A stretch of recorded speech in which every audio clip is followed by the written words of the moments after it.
They thought a mail-order bride would be easy to control. Someone soft, someone desperate. But what stepped off that stagecoach wore old war boots, carried a blade behind her smile, and had eyes that had seen too much to ever flinch again. Her name was Lenora Graves, once a frontier scout, twice betrayed, left behind by men who wanted a wife, but couldn't handle a warrior. The town whispered she was cursed, too cold, too hard, too dangerous. But one man saw through the smoke and scars. He didn't ask her to change. He didn't flinch from the fire in her. Instead, he walked straight into it, and together they'd carved justice into a land that had forgotten what the word even meant. They found her at first light, tied to a scorched fence post at the edge of the deserted prairie, blood caked along her temple and her boots missing. The wind tugged at her tattered dress like it wanted to carry her away, but she held on, barely. One eye swollen shut, lips cracked from sun and pain. She wasn't supposed to be alive, and yet there she was. Her name was Lenora Graves. She was a mail-order bride. At least that's what the paper said. Bride requested for a rancher in Copper Hollow, Wyoming. But the man who sent for her never met her stage, never claimed her. Some say he got cold feet. Others say he died. Lenora never got the chance to find out. 2 days after arriving, she vanished. Until now. Sheriff Anders stood over her body, one hand on his revolver, the other rubbing the back of his neck like the desert heat was some unsolvable equation. She looks wrong, he muttered to no one, like she fought back when she shouldn't have. She did more than fight, said a voice behind him. A shadow dismounted from a horse, a tall man with weathered boots, a coat too long for the season, and a wide-brimmed hat that hid half his face. His name was Jesse Morgan. No one called him sheriff. Not anymore. He hadn't spoken a word in nearly 10 years, but when he looked at Lenora's broken form, tied up like some warning nailed to the land, something old stirred in him, something long buried under guilt and gunsmoke. She alive? Jesse asked, voice gravel rough. Anders turned. Barely. Jesse walked past him without permission. His knife was out before the sheriff could speak, slicing through the coarse rope with surgical precision. Lenora slumped into his arms like she'd been waiting for this moment, her whole body trusting something her mind hadn't caught up to yet. She needs the doc. Anders nodded dumbly, still watching as Jesse lifted her like a bundle of fragile truth and turned toward town. No one tried to stop him. The doctor's office smelled like antiseptic and whiskey. Doc Miller leaned over Lenora with practiced hands, his daughter Cassie standing nearby with a fresh bowl of water and a gaze sharper than her father's scalpel. She's been whipped, the doc muttered. Split lip, fractured wrist, ribs, maybe 2 broken. Whoever did this wanted her to be seen, wanted to make a point. She's no ordinary bride, Cassie said. Look at her hands. Everyone leaned closer. Calloused palms, fingertips marked with old burns and blade nicks. Fighter, Jesse said quietly from the corner. Doc Miller glanced at him, surprised. You know her. Jesse shook his head, but something in his eyes said otherwise. Lenora came to that night, gasping like she'd clawed her way out of the dark. She tried to sit up, regretted it immediately. The pain came like thunder. Easy, Cassie whispered. You're safe now. Doc patched you up best he could. Lenora turned her head. Through the haze, she saw him, Jesse, sitting by the window, carving something from a piece of pine, not looking at her, not asking questions, just watching. You were the one, she croaked. At the fence. Jesse didn't reply, just nodded once. Lenora stared at him, eyes glassy but burning. They said I was too much, said I talked too loud, rode too well, shot straighter than their boys, called me a liar, a thief, a whore. Her voice cracked, but not from tears, from rage. I buried 3 brothers, she said, dug the graves myself. Then I signed that damn letter and came here thinking maybe I could be someone else. Jesse finally looked at her. You are, he said. Outside, a storm rolled in over Copper Hollow. Inside, a girl who had been thrown away found her first breath of truth. And the man who saved her remembered what it meant to fight. Not with guns, but with purpose. Lenora Graves didn't remember falling asleep. Pain still clung to her ribs like barbed wire, and each breath scraped against the bruises painted across her skin. But something was different. It wasn't the bitter cold of dirt or the stiff bite of rope. It was the faint scent of smoke, wood smoke, and something warm under her cheek. When her eyes opened, she saw rough-hewn beams overhead. A stone hearth glowed dim in the corner, casting flickers of firelight across a small cabin. She tried to sit up, but the protest in her ribs stopped her fast. The movement drew the attention of the figure seated across the room. Broad shoulders, a coat worn thin at the seams, and a face mostly shadowed by a low-brimmed hat. The man didn't speak. He simply nodded once and stood, moving toward the fire where a black kettle hung. The room was quiet save for the soft bubbling of whatever he was heating. She watched as he ladled out a bit of broth into a tin cup and brought it to her. "Where?" Her voice cracked, raw and weak. He crouched beside her bedroll and offered the cup. He didn't answer, just studied her for a beat, then reached into his coat pocket and pulled something out. A small, half-finished carving. A horse. Rough but beautiful. The details told of long practice. His fingers worked it absent-mindedly, his eyes returning to the fire. "You're the one who cut me loose," she whispered. He nodded once. "You got a name?" The knife kept moving. No answer. Lenora took the cup with trembling hands and sipped. Salt, meat, and something green. It tasted like survival. "They said you were dead," she murmured. That paused the carving. He looked up at her then, and in his eyes she saw something that caught her breath. Grief that had turned to iron. Pain that had long since stopped bleeding and simply hardened. "I was," he said at last. His voice was hoarse, unused. "Before I found you." Lenora didn't know what to say to that. She lay back against the rolled blanket and tried to make sense of anything. The last she remembered was the ambush, the outlaw who spat at her feet, the others who laughed and shoved her face first into the dirt. And then, silence, a knife in the dark, the flash of a rifle barrel, a shadow that moved like judgment. "Why help me?" she asked finally. The man didn't answer right away. He stood, walked to a crate near the hearth, and pulled out something wrapped in oiled cloth. A badge, tarnished and bent. He set it on the table where the firelight caught the faint outline of a star. "Because I've seen what happens when men like that go unchecked," he said, his voice like dry leaves. "And I've seen what it costs when no one stands between them and the people they break." Lenora's fingers tightened on the blanket. "I've seen worse," she muttered. "I've been worse." His eyes flicked toward her. "So have I." They sat in silence a long while.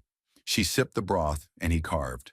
The fire cracked gently between them, filling in the things they didn't say. "What do they call you?" she asked, half daring. He didn't answer. She leaned her head back and sighed. "Well, if you're going to keep saving my life, I'll need something to call you. Even hey you gets tiresome." A twitch at the corner of his mouth, the closest thing to a smile. "Name's Jesse," he said finally. She nodded. "Lenora." The rain started sometime in the night, tapping gently against the roof. Somewhere far off, thunder rumbled like the last breath of something dying. And in a cabin miles from the world that had tried to bury her, two broken souls sat across the fire. The silence between them no longer sharp but soft, like the first whisper of something beginning. By the second morning Lenora could walk, barely. Jessie had wrapped her ribs tight with a practiced hand and left her a walking stick carved from a twisted branch. It was almost too smooth, too thoughtful, for a man who barely spoke. She used it now to limp outside the cabin, blinking against the high country sunlight. The air smelled like pine and old snow. His cabin stood alone on a ridge, overlooking miles of empty Wyoming land, vast, brutal, and breathtaking. Jessie stood a few yards off, feeding logs into a half-dug fire pit. She watched him for a while before asking, "You live out here alone?" He didn't turn. "Safer. For you or them?" He didn't answer. Just placed the last log and stood, brushing off his hands. His shirt sleeves were rolled up, and as the wind tugged at the edge of his coat, she caught a flash of silver beneath the collarbone. An old scar, long and deep. "You were Law," she said quietly. He didn't move, didn't deny it. "I recognize the way you carry the weight. That badge in your coat." I've seen men bury theirs. Yours looks like you keep it to remind you. Jesse finally turned, and something in his eyes made her breath catch. I keep it to remember why I stopped. Lenora followed him back inside, each step a reminder of the bruises still healing. On the table sat a leather satchel she hadn't noticed before, worn but stitched with care. She hesitated. You mind?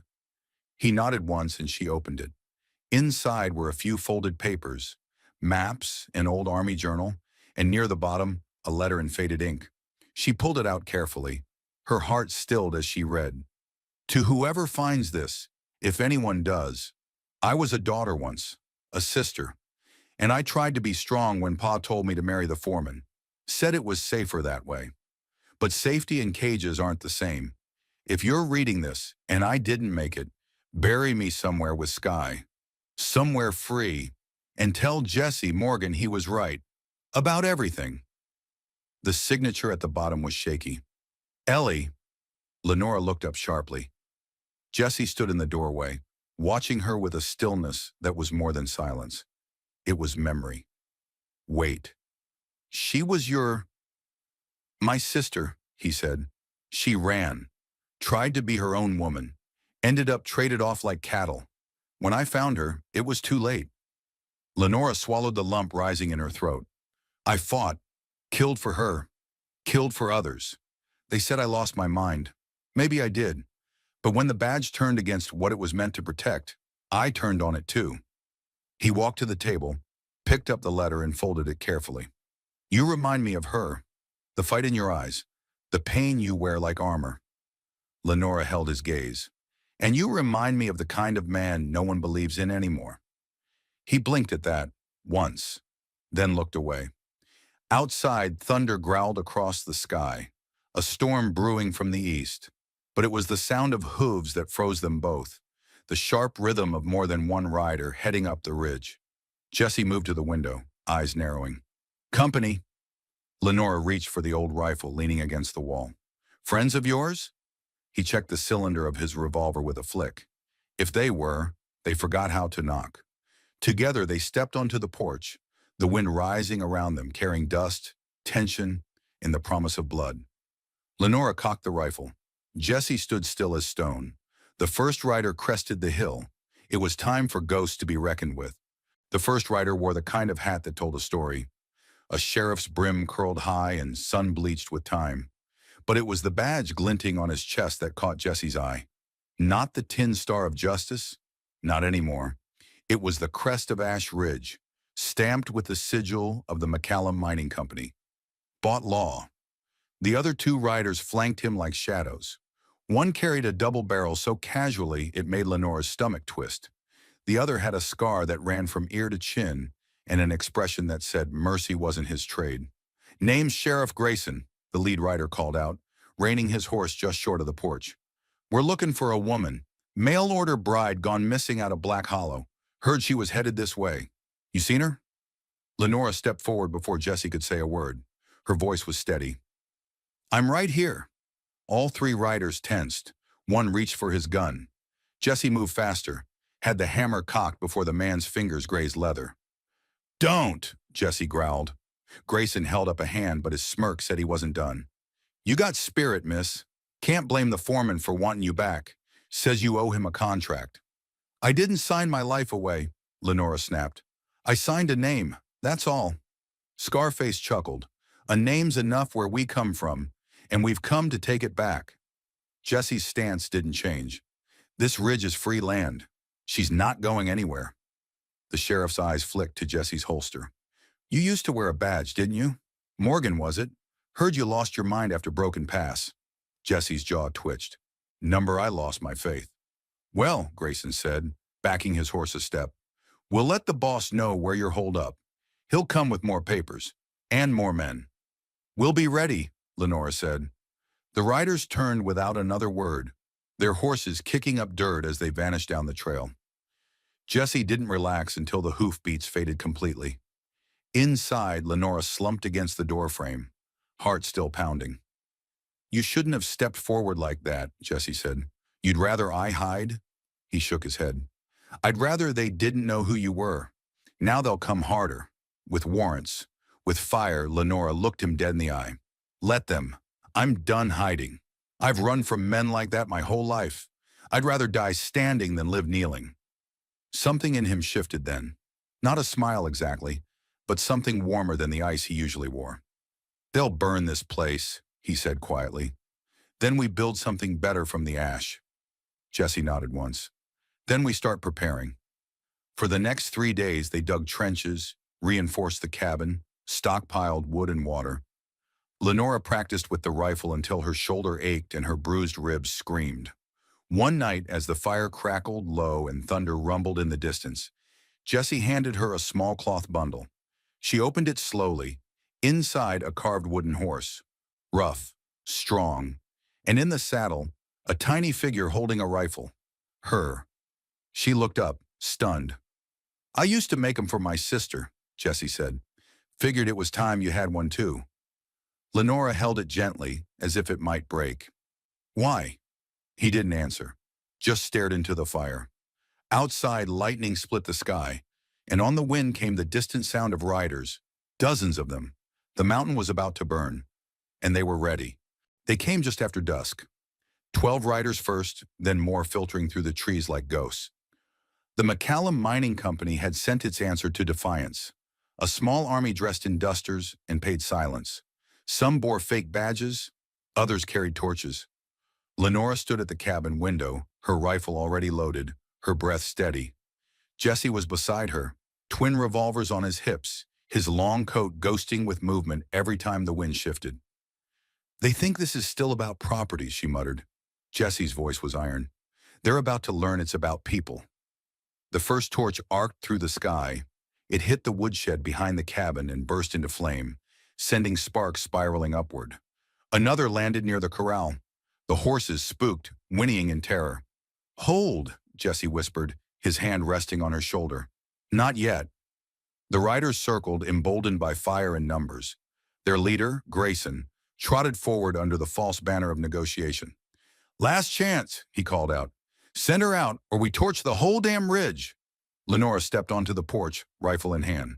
Come take me. Grayson smirked. Was hoping you'd say that. Behind him, rifles were raised, but Jesse was faster. One shot cracked through the air, and Grayson's hat flew from his head, bullet grazing just inches above his scalp. Next one's not a warning, Jesse growled, stepping into the firelight. You think a badge makes you law? Real law protects the people. Grayson spat into the dirt. You're just an old ghost with a fast draw. Jesse's eyes burned. And you're standing on his grave. They fired first. The ridge exploded into chaos. Gunfire lit the trees. Flames licked at the barn, and smoke curled through the trees like fingers searching for weakness. But Lenora didn't falter. Every shot she fired had a name. Every breath was one she'd earned through blood and defiance. Bobby Turner and 2 ranch hands from town had joined them that morning, hidden in the high brush with hunting rifles. Now they opened fire, picking off the riders trying to flank. The battle raged long into the night.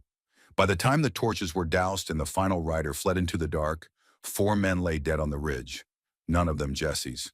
Lenora knelt by the porch, breathing hard, smoke in her hair and tears mixing with sweat. Jesse crouched beside her. You good? She nodded slowly. You. He looked down at a gash on his side. Clipped, nothing deep. They sat in silence for a long moment, listening to the wind. More will come, she said at last. I know. She looked over at the burning barn, then back at him. You ever think about leaving? Used to, Jesse admitted, but not anymore. Why? He looked at her, eyes softening. Because there's something here worth staying for. She didn't speak, just reached into her coat and pulled out the wooden horse. Its tiny rider stared forward, unchanged, but the hands that held it had. Morning came on the heels of smoke and silence. The barn was gone, blackened ribs of timber still steaming in the light. The cabin stood, scarred but unbroken. Lenora sat on the porch steps, her bandaged hand wrapped around a tin cup of coffee. Jesse stood nearby, watching the trail disappear into the pines. He hadn't said a word since just before dawn. He didn't need to, because in the distance, they could hear them. Riders. Not a gang this time. Not the faceless mercenaries of McCallum's pocket. This was something slower, sharper. Worn boots, lawful silence. U.S. Marshals. 3 of them, riding under a clean banner, bearing the seal of the governor. They dismounted with quiet precision, eyes scanning the scene. One knelt beside the burnt wreckage. Another studied the bullet casings scattered around the porch. The third, an older marshal with a white beard and steady gaze, approached them. "You Jesse Morgan?" he asked. Jesse didn't answer, just nodded once. "And you're the woman who was rejected in Bitter Creek for being too much trouble?" Lenora stood. "Guess that makes 2 of us." The marshal's face didn't change, but his eyes warmed. "We've been tracking McCallum's trail of corruption for months. What you did here, it forced our hand. Testimony from survivors, burned ledgers recovered from that barn, governors sending reinforcements." She raised an eyebrow. "So the law's finally catching up?" "Sometimes justice takes the long road," the marshal admitted, then reached into his coat and pulled out a star. A U.S. Marshal's badge, not polished, not new, one that had seen storms and blood. He held it out to Jesse. "You earned this years ago. You just never wore it again." Jesse stared at the badge, unmoving. "I stopped being a marshal when the people I swore to protect got buried with that badge." The marshal looked to Lenora, then back to him. "Then maybe it's time someone wore it for the right reasons." Jesse didn't move, but Lenora stepped forward, her voice calm, sure.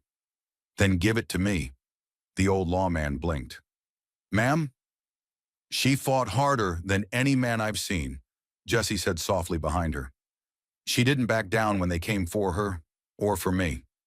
The marshal studied her for a long moment, then slowly handed it over.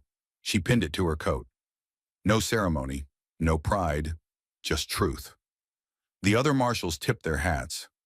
"We'll send word back to Cheyenne. This valley's yours now." When the horses vanished back down the trail, silence fell again. Lenora turned to Jesse. "You okay with that?" "I always was," he said. "Just didn't know it until now." She smiled faintly and pulled something from her pocket, a tiny soot-streaked carving of a horse. She placed it on the porch rail, beside Jesse's old revolver. "What's that?" he asked. She looked up at him, eyes steady. "The past," she said, "and we're done carrying it." Below the ridge, the valley stretched wide and green, touched by smoke but alive. A new wind blew through the trees, and for the first time in years, Jesse Morgan breathed deep. They stood side by side, not as fugitives, not as survivors, but as the law. Not just the law of a badge, but the law of those who'd fought for something better and chosen to stay. Lenora touched the star pinned to her chest. "You ready?" Jesse asked. She nodded once. "Then let's ride." And they did. 2 silhouettes against the rising sun, down a trail that finally belonged to them. A trail no longer haunted by the past, but lit by the promise of everything still to come. And so, across these unforgiving lands, another tale drifts away with the wind. If this quiet courage, this stubborn heart touched you in any way, leave a like, share your thoughts in the comments, and pass this story on to someone who needs it. Don't forget to subscribe, because out here there are still so many truths left to tell, each one carved from pain, hope, and dust. This is Wild West Stories. Thank you for watching.